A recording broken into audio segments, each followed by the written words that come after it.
Hello dear viewers, welcome back to my channel.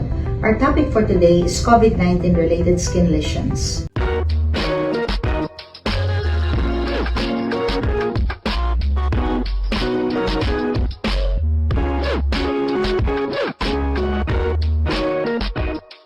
COVID-19 has affected everyone globally, physically, mentally, financially. It does not spare gender, age, rich, poor, nor social status.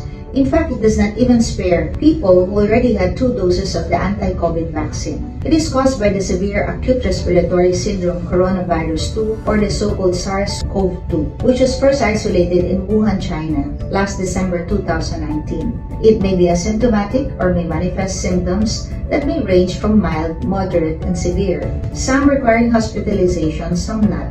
It takes at least 5 to 6 days or even 14 days for symptoms to manifest for someone who got infected. Most common symptoms are fever, dry cough, tiredness, aches and pains, sore throat, diarrhea, conjunctivitis, headache, lost or distorted taste or smell, rash on the skin, and discoloration of fingers and toes. The more serious symptoms are difficulty of breathing, chest pain, loss of speech, or movement. According to the journal in Dermatology, the associated skin manifestations are classified into 6 main clinical patterns. First, we have the urticarial rash, which tended to appear with systemic symptoms lasting approximately 1 week, associated with medium to high severity of COVID-19, usually affecting the trunk and limbs. The treatment option at this stage is a low-dose systemic corticosteroid plus non-sedating antihistamines. The second is the confluent erythematous maculopapular morbilliform rash, which may either be generalized, symmetrical, mostly localized on the trunk and limbs, and associated with itchiness in most cases. Treatment options are topical corticosteroids and systemic corticosteroids as well. Third, we have the papulovesicular exanthema, which are varicella or chickenpox-like lesions, mostly involving the trunk with or without pruritus or itchiness.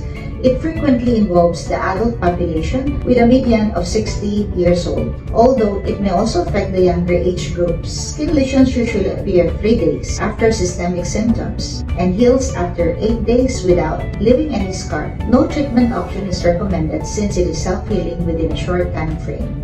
The fourth are the chilblain-like acral pattern, mostly involving children and young adults, with Caucasians being more predisposed. They are the second most frequent skin manifestation. They are depicted as erythematous violaceous patches or plaques, mostly involving the feet and toes, and to a lesser extent the hands and the auricular or ear areas. They tend to mostly involve patients without systemic symptoms. No treatment options are given as they spontaneously heal as well. The fifth is the so-called livedo reticularis, 2 types of which has been merged by Galvan, Casa et al. Into livedo/necrosis. It is described as a reticulate pattern with slow blood flow, with consequent desaturation of blood and bluish discoloration.